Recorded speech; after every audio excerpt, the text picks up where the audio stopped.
오늘 하나님께서 주시는 말씀은 설교 자료 같이 보겠습니다.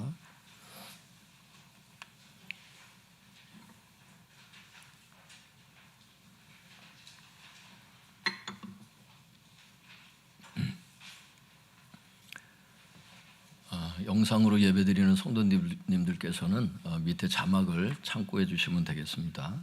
우리 제목을 한번 따라해 주시면 감사하겠습니다. 주님께서 말씀하신 것은 주님께서 책임지신다. 다시 한번 해보겠습니다. 주님께서 말씀하신 것은 주님께서 책임지신다. 주님께서 말씀하신 것은 주님께서 책임을 지시는데 오늘 세 가지 말씀으로 주님께서 우리에게 은혜를 주실 것입니다. 첫 번째 말씀입니다. 마태복음 14장 13절에서 21절 말씀 교독하겠습니다. 제가 한 절, 우리 성도님들 한 절. 13절 제가 먼저 읽도록 하겠습니다. 예수께서 들으시고 배를 타고 떠나사 따로 빈들에 가시니 무리가 듣고 여러 고을로부터 걸어서 따라간지라.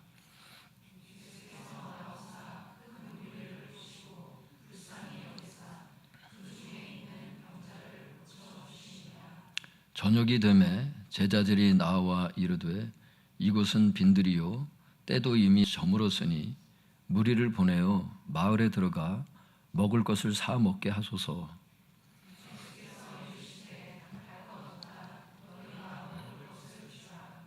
제자들이 이르되 여기 우리에게 있는 것은 떡 5개와 물고기 2마리 뿐이니이다. 무리를 명하여 잔디 위에 앉히시고 떡 5개와 물고기 2마리를 가지사 하늘을 우러러 축사하시고 떡을 떼어 제자들에게 주시매 제자들이 무리에게 주니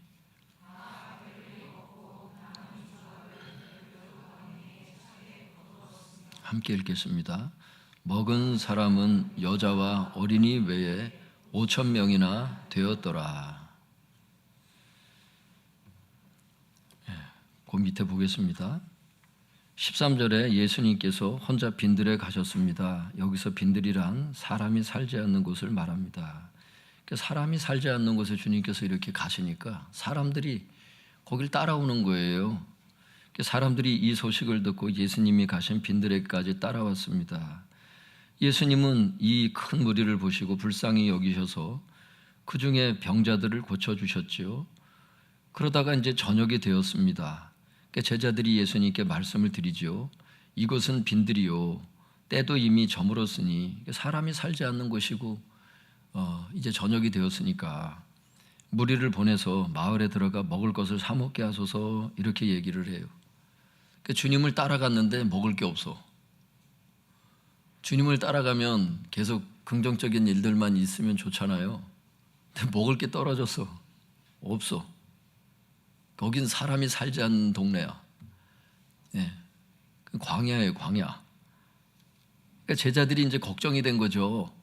그러니까 마을에 들어가서 각자 사 먹을 수 있도록 그렇게 해라고. 그 많은 사람들을 어떻게 다 먹이겠어요? 지금 아까 끝절에 보면은 장정만 5,000명인데 어린이하고 여자들은 그 숫자까지 하면 도대체 몇 명이 모여 있는지를 모르는 거예요, 지금. 여러분들 같으면 어떻게 하겠냐고요, 이 일을. 나를 믿고 따라온 사람들인데 예수님 입장에서는 이 예수님만 믿고 따라온 사람들 아니에요, 지금. 이때 주님께서는 16절에 이렇게 말씀을 하십니다. 갈 곳 없다. 너희가 먹을 것을 주어라. 그러나 문제는 제자들에게는 떡 5개와 물고기 2마리 뿐이라고 성경에 아까 우리가 읽었죠. 주님께서는 그걸 갖고 오라는 거예요. 제자들이 이제 이것밖에 없습니다. 그러니까 그걸 갖고 오라는 거예요. 그것을 가져오라고 하셨습니다. 그리고 감사기도 후에 떡을 떼어 제자들에게 주셨고 제자들은 사람들에게 나눠 주었습니다. 주님께서 이게 식사 기도를 해야 되잖아. 근데 장정만 5,000명이고 더 많은 사람들이 모였는데 거기 식사 기도를, 감사 기도를 하고 있으신 주님을 한번 생각해 보세요. 그게 보통 믿음 갖고 그게 기도가 되나? 물고기 뭐예요 여기 떡 5개와 물고기 2마리 뿐이라고 성경에 나오는데 그거 가지고 주님께 감사 기도를 하는 거예요. 한번 생각을 해보시라고.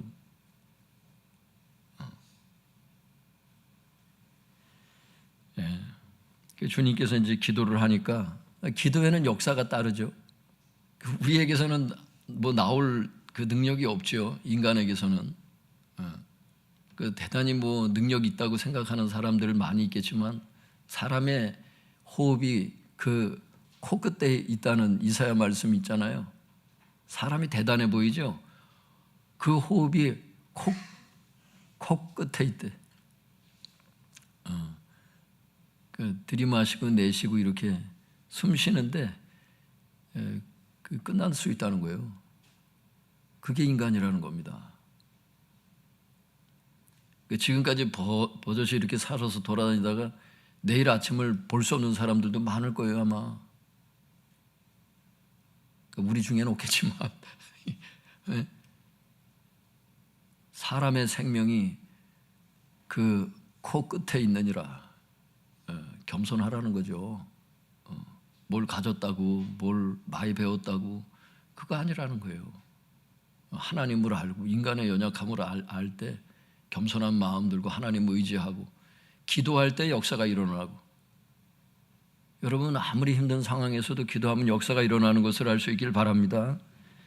그래서 예수님께서 기도한 다음에 제자들한테 나눠줬어요. 분명히 그 개수라고. 그 제자들이 그걸 갖다가 나누기 시작을 하는데 이제 기적이 계속 일어나는 거죠. 그 결과 여자와 어린이를 제외하고 장정만 5천 명이 먹게 되었다고 성경에 기록하고 있습니다. 사실 처음 제자들의 의견은 사람들을 마을에 보내어 각자 사 먹게 하자는 것이었습니다. 왜냐하면 자신들이 갖고 있는 것은 떡 5개와 물고기 2마리 뿐이었기 때문에 안 되는 거예요. 그러니까 마을에 들어가서 각자 해결하도록 하자. 그러나 주님께서는 갈 것 없다. 너희가 먹을 것을 주라고 말씀하셨습니다. 그리고 주님께서 이 말씀을 하셨을 때 정말로 마을에 갈 필요가 없어지게 된 거죠. 이처럼 주님은 당신께서 말씀하신 것은 당신께서 책임지는 분이시라는 거죠. 할렐루야. 성도님들, 사람이 뭐가 이렇게 음식이 떨어지고 돈이 떨어지고 이렇게 날은 저물어 가고 어쩔 수 없는 상황들이, 사람이 어려운 순간들이 있어요. 주님을 따르다가도 지금 이럴 수가 있는 거예요. 기도하라는 거예요. 하나님께서 채우시니까 주님만 바라보라는 거예요. 할렐루야. 그래, 하나님 말씀하신 대로 책임지셔서 다 먹고 살 수 있도록 이렇게 인도를 해 주시는 것입니다. 그 다음 말씀 우리 쭉 한번 읽어보겠습니다. 같이 시작. 예수께서 즉시 제자들을 재촉하사 자기가 무리를 보내는 동안에 배를 타고 앞서 건너편으로 가게 하시고 무리를 보내신 후에 기도하러 따로 산에 올라가시니라. 저물매 거기 혼자 계시더니 배가 이미 육지에서 술이나 떠나서 바람이 거스름으로 물결로 말미암아 고난을 당하더라. 밤 사경에 예수께서 바다 위로 걸어서 제자들에게 오시니 배에 함께 오름에 바람이 그치는지라.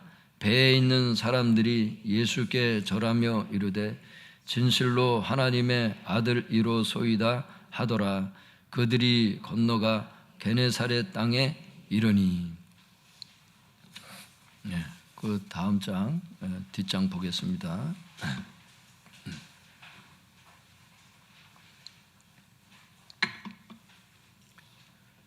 22절에 보면 주님은 제자들을 재촉하사 배를 타고 건너편으로 가라 이렇게 말씀을 하셨어요. 주님께서 건너편으로 가라고 말씀하신 게 주님이 직접 말씀을 하신 거죠. 제자들한테 재촉까지 하신 거예요. 그렇게 빨리 가라고. 그래서 제자들은 주님 말씀에 순종했다고 그랬어요. 그러나 어떻게 된 영문인지 제자들은 역풍을 만났다 그랬어요. 바람이 거슬렸다는 게 그게 이제 역풍을 만나는 거예요. 주님께 순종하면 바람이 순풍이 불어야 되는데 역풍이 부는 거예요. 그럴 수가 있다는 거예요. 성경은 제자들은 역풍을 만났고 물결로 말미암아 고난을 당하게 됐다고 24절에 말씀하고 있어요. 즉 제자들은 주님 말씀에 순종했음에도 불구하고 고난을 만나게 된 것입니다. 내가 주님 따르다가 이렇게 된 거 아니야? 주님을 따랐는데 이렇게 고난이 오네. 순풍이 부는 게 아니라 오히려 내가 가는 길을 거역하는 역풍이 오히려 부르니 배 타고 가는 사람 입장에서는 얼마나 노력이 더 필요하겠냐고. 그게 막 불평이 나올 수 있고 막 원망이 나올 수 있는 상황이에요. 지금 제자들 입장에서는 그랬어요. 꼭 그렇게 하라는 건 아니지만 어려운 순간이 닥친 거예요. 주님께 순종하다가. 하지만 25절은 이렇게 말씀하십니다. 밤 사경에 예수께서 바다 위로 걸어서 제자들에게 오시니, 이렇게. 밤 사경이란 새벽 3시에서 6시 사이인데 바다 위에서 이 새벽에 제자들이 엄청 고생을 한 거예요. 날은 어두운데 여러분 그 물결 속에서 물이 들이치지 그냥 바람에 의해서 얼마나 무섭겠어요. 그런데 밤 사경에 예수님께서 바다 위를 걸어서 제자들에게 이렇게 오시는 거예요. 그 인생이 그래도 주님 앞에 소망이 있는 것은 밤 사경에 주님께서 오신다는 거예요. 밤 사경에 오세요. 밤 사경에. 각자의 그 밤 사경이 있어요, 성도님들. 자기가 이제 어두운 터널을 이렇게 지나가고 있을 때 어느 때 이제 주님께서 짠 하고 나타나시는 때가 있죠. 그러니까 앞에 가도 주님이 안 계시는 것 같고 뒤로 돌아봐도 주님께서 안 계시는 것 같고 왼쪽 오른쪽 돌아봐도 주님께서 안 계신 것 같은데 어느 순간에 주님께서 짠 하고 나타나시는 거예요. 할렐루야. 밤 사경에 그렇게 하시는 거예요. 여러분 우리에게도 밤 사경이 있는 것을 알 수 있길 바랍니다. 주님께서 밤 사경에 오신다는 거예요. 그리고 32절과 34절에 보면 바람이 그치고 게네사렛 땅에 도착했다, 이렇게 성경이 말씀하고 있어요. 즉 주님께서 제자들에게 오시자 역풍이 멈추는 겁니다. 고난이 멈췄다는 거예요. 그리고 결국 건너편에 도착하게 됐다고 성경이 말씀하고 있는 거죠. 이처럼 주님은 당신께서 말씀하신 것은 당신께서 책임지시는 분이십니다. 왜냐하면 주님께서 가라 그랬잖아. 건너편으로 가라고 재촉하신 분이 그분이었잖아. 그러니까 당신께서 말씀하셨으니까 당신께서 책임지시는. 과정은 좀 어려운 게 있을지는 몰라도 반드시 건너편으로 가게 될 것이다. 할렐루야. 그게 분명한 사실이라는 거예요. 왜? 말씀하신 대로 책임지시는 분이기 때문에. 그러므로 주님의 말씀에 순종했지만 고난을 당하는 분들이 계시다면 오늘 이 말씀을 신뢰할 수 있길 바랍니다. 그래서 순종을 해지요. 사역적인 면에서, 재정적인 면에서, 가정, 또 자녀들, 직장, 건강, 거기 기록한 대로 주님께 순종을 했는데 이제 이런 분야들에 이제 고난이 이렇게 오는 경우가 있다는 거예요. 주님께서 그런 것에 너무 염려하지 말아라, 두려워하지 말아라. 우리 모두에게 주시는 약속의 말씀이 있어요. 하늘에서 음성이 들린다는 게 아니에요. 베드로전서에 그 말씀이 있잖아요. 너희 염려를 다 주께 맡기라. 그가 너희를 돌보심이라. 염려를 다 맡기라는 거예요. 모두 다 어떤 염려든지 다 맡겨라, 그런 뜻이에요. 왜냐하면 그가 너희를 돌보시기 때문이다. 그러니까 우리 어린 자녀들도 염려거리가 있어요, 없어요? 염려거리가 있어요. 어떤 사람은 부모가 자전거를 사주질 않아요. 이게 염려야. 성적 때문에도 있고 여러 가지. 그러니까 그 애들 입장에서는 자전거가 없는 게 염려거리일 수 있지만 어른들은 또 다른 염려가 있죠. 어른들이 볼 때는 자전거 안 사준 걸 가지고 뭘 염려를 하나. 애들은 그게 염려일 수 있어요. 근데 하나님께서 그걸 다 아시는 거예요. 그 아이들의 믿음은 아이들의 믿음대로 다 염려를 받아들이시고 그걸 해결해 주시고 돌보신다는 게 이제 그런 거니까. 주님의 때에 그게 다 이게 되는 거예요. 왜 자전거 사주질 않냐고. 그 아직 자전거를 컨트롤할 수 있는 나이가 되질 않아서 그런 건데 그 아이가 느낄 때는 하나님이 없다는 거야. 기도를 해도 자전거를 안 준다는 거야. 이런 경우 있어요. 영적인 나이에 따라. 하나님께서 유보하시는 경우가 있거든요. 사랑하셔서 그래요. 어떤 경우는 그거를 줬을 때 오히려 믿음에서 더 떨어지는 경우가 있거든요. 다 축복을 하셨으면 좋겠는데 다 축복해가지고는 인간의 마음이 그 축복을 감당할 만한 믿음이 없는 거야. 또 그러니까 하나님께서 참 그것도 기다리시느라고 도움이 되기 때문에 어떤 경우는 조금 더 기도를 응답을 유보하시는 경우도 있고 여러 가지가 있어요. 그러니까 염려하지 말고 그분께 맡기면 그분께서 돌보시고 그분의 때에 다 응답하시고 역사하시는 것을 알 수 있길 바랍니다. 하나님께서 제 삶 가운데도 주님께서 도와주셔서 은혜를 주셨는데 저에게 이렇게 말씀하신 경우가 있어요. 내가 어디를 가든지 내가 너와 함께 할 것이다. 내가 너를 도와줄 것을 약속한다. 약속한다. 약속한다. 제가 이 메시지를 지금도 잊지 않고 있어요. 목사도 어려울 때가 있거든요. 목회를 하다 보면 또 가정생활 속에서 왜 어려움이 없겠어요? 사람마다 다 상대적인 거지 다 있는 거지요. 어려움이 있을 때마다 이 말씀이 저에게 많이 힘이 됩니다. 그리고 아까 말씀드렸던 그 말씀, 염려를 다 주께 맡기라. 그가 너희를 돌보심이라. 그 말씀을 계속 펴놓고 읽고 그 말씀이 내 마음에 믿음으로 이렇게 자리매김이 될 때까지 그 말씀을 묵상하고 계속 읽는 거죠. 그러면 내 마음에 염려가 떠나가고, 그래, 내가 이 설교를 몇 번을 했던가, 근데 내가 이걸 가지고 왜 염려를 하고 있나, 다시 마음을 잡아야 되는 거예요. 목사라 할지라도. 여러분, 목사라 할지라도 정신을 안 차리면은 자꾸 염려에 빠질 수 있거든. 여러분, 하나님 말씀에 주목할 수 있길 바랍니다. 우리에게 주신 그 약속의 말씀들이 있어요. 그분께서는 말씀하셨죠. 그럼 책임지세요. 말씀대로 하셔. 그러니까 우리가 말씀에 화합해야지. 두 사람이 함께 걸어가는데 의합지 않고서야 어떻게 같이 걷겠냐는 거예요. 하나님께서 하시는 말씀이 아모스서에. 하나님께서 뭘 말씀하시면 우리의 생각이 여기에 같이 동조를 해야 된다는 겁니다. 동행이 되려면. 그러면 하나님이 역사하시죠. 왜? 말씀하신 대로 책임지시잖아요. 그러니까 보이는 상황 가운데 막 거센 바람이 막 불고 역풍이 불고 막 그래요. 성도님들, 말씀을 붙잡을 수 있기를 바랍니다. 그 말씀이 우리에게 견고한 힘이 되는 거예요. 그리고 주님께서는 반드시 우리를 도와주시고 우리와 늘 함께 하시고 반드시 도와주시는 것을 알 수 있기를 바랍니다.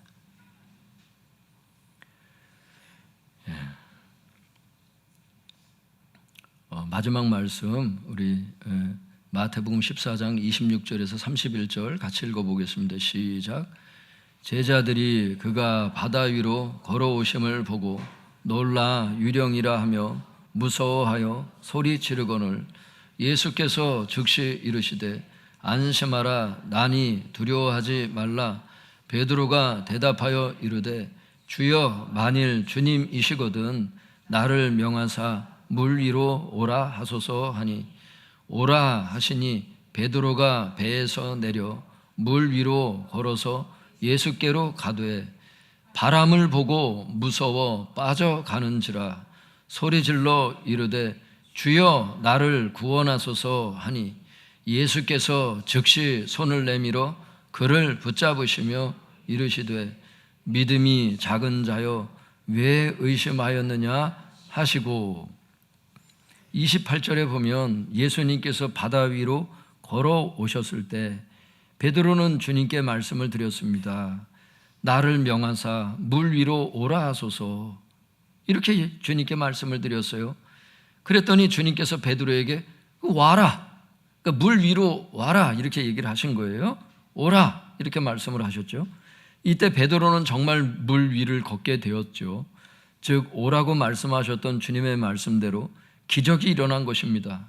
그러나 베드로는 역풍을 보자, 이 역풍이에요. 이게 역풍을 보자 무서움에 사로잡혀서 물에 빠져 들어가게 되었다고 성경이 말씀하고 있어요. 주님께서 와라 하니까 예수님만 바라보고 막 자기도 그냥 물에 발을 딛고 자기가 걷고 있는 거야. 내가 지금 뭔 짓을 하고 있는 거지? 이 바람을 보니까 이 사람이 이게 막 무서운 거야. 막 자기에게 기적이 일어나는데도 바람을 보니까 내가 지금 이게 뭘 하는 거지?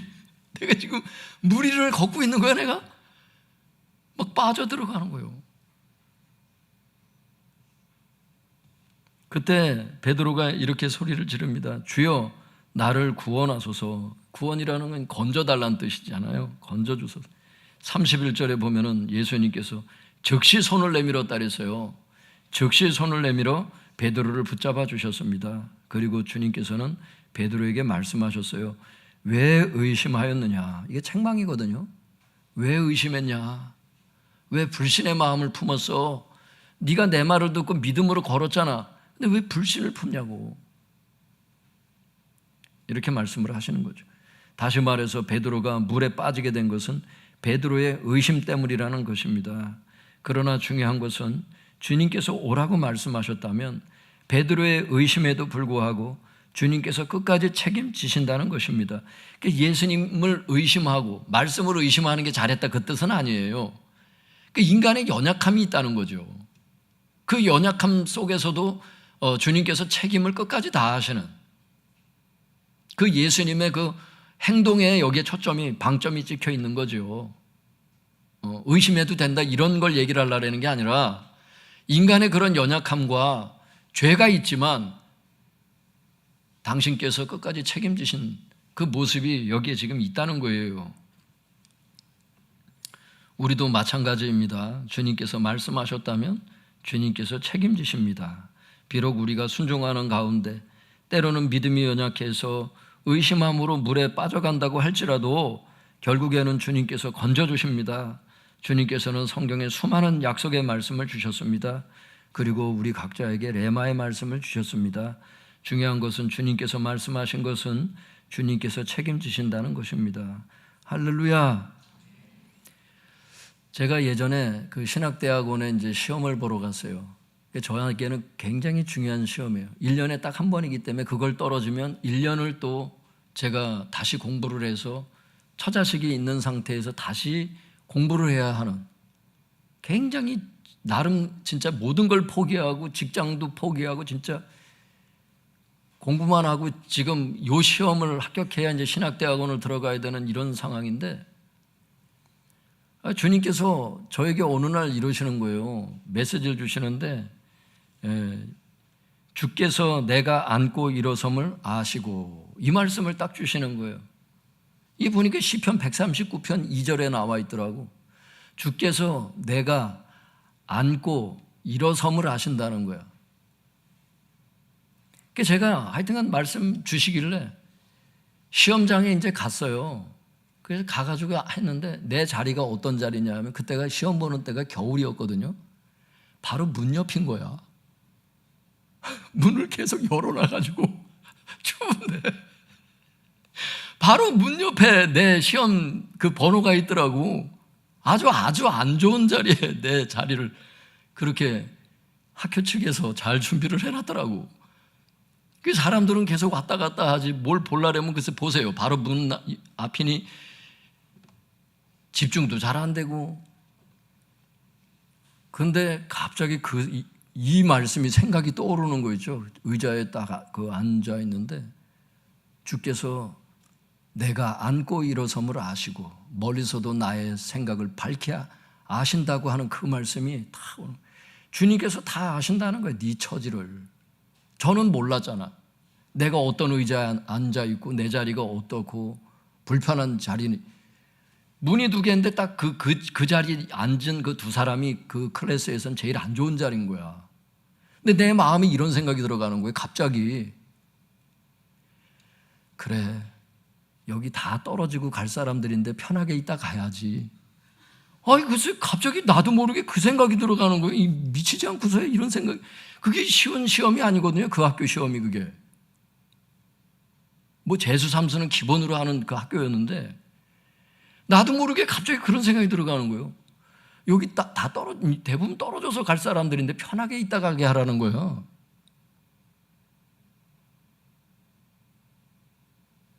하나님께서 진짜 내가 이 안 좋은 의자에 앉고 이 시끄러운 번잡한 곳에서 이제 앉고 일어섬을 다 아시는구나. 아시고 나를 이렇게 부르셔고 시험 보게 하셨사오니 이 믿음이 확 들어가는 거예요. 주님께서 합격시켜 주신 것을 알 수 있길 바랍니다. 여러분, 주님의 말씀은요, 사람들이 생각하는 것처럼 그렇게 막 이 소설적인 뭐 이런 게 아니에요. 실제적인 거예요. 내 마음의 풍랑이 막, 마음에 이 롤러코스터 타는 때가 많거든요. 인간은 막 올라갔다가 막 내려갔다가 막 이러거든요. 막 염려를 했다가 막 너무 좋았다가 막 뚝 떨어졌다가 막 그 마음의 풍랑이 막 치는데 그거를 잠잠케 하시는 게 주님의 말씀이더라고요. 주님께서 뭘 말씀하시잖아요. 그 상황은 여전히 안 좋은데 평안해. 하늘의 평강이 마음에 임해. 그게 벌써 응답이라는 증조인 것을 알 수 있기를 바랍니다. 그러면서 응답이 내리더라고. 여러분, 하늘의 평강이 임하는 것, 천국의 평강이 임하는 것, 여러분 응답의 징조인 것을 알 수 있기를 바랍니다. 하나님의 나라는 의와 희락, 평강 이런 것이 여러분 하나님의 나라잖아. 하나님의 나라는 눈에 보이지 않잖아요. 물론 천국은 이제 보이게 나중에 임하기도 하겠지만 지금 당장은 보이지는 않지만 예배 가운데도 보인다고. 오늘 찬양 중에서도 하나님께서 막 운행하시잖아요. 할렐루야. 염려가 막 떠나가는 거예요. 막 감동이 막 임하는 거예요. 사랑하는 성도님들, 하나님의 말씀이 임하면 삶의 모든 폭풍우를 다 잠재우세요. 하나님을 신뢰할 수 있기를 바랍니다. 하나님께서 쫙 운행을 하시는 거예요. 하나님께서 여러분들께서 앉았다 일어나는 거 아시고 멀리서도 여러분의 생각들을 다 통촉하신다고, 다 밝게 아신다고. 그게 시편 139편 2절의 말씀이에요. 오늘 무익한 종을 통해서 지금 말씀을 주시잖아요. 여러분도 이 말씀을 붙잡을 수 있기를 바랍니다. 하나님께서, 한번 따라해 볼까요? 하나님께서 함께 하신다. 할렐루야. 네, 그 기도문 같이 읽어보겠습니다. 시작. 주님의 말씀에 순종했지만 고난을 당할 때 순종하는 가운데 믿음이 연약하여 물에 빠져갈 때 주님께서 말씀하신 것은 주님께서 책임지신다는 것을 믿고 담대하게 순종의 길을 가게 하소서. 성도님들 가운데도 염려가 있고 낙심이 있고 기도 제목이 있을 줄 알아요. 이런 것들 오늘 말씀 붙잡고 하나님께 기도할 때 하나님께서 역사하실 줄로 믿습니다. 한 3분 정도 우리 주여 부르짖고 통성해서 주님께 아뢰도록 하겠습니다. 주여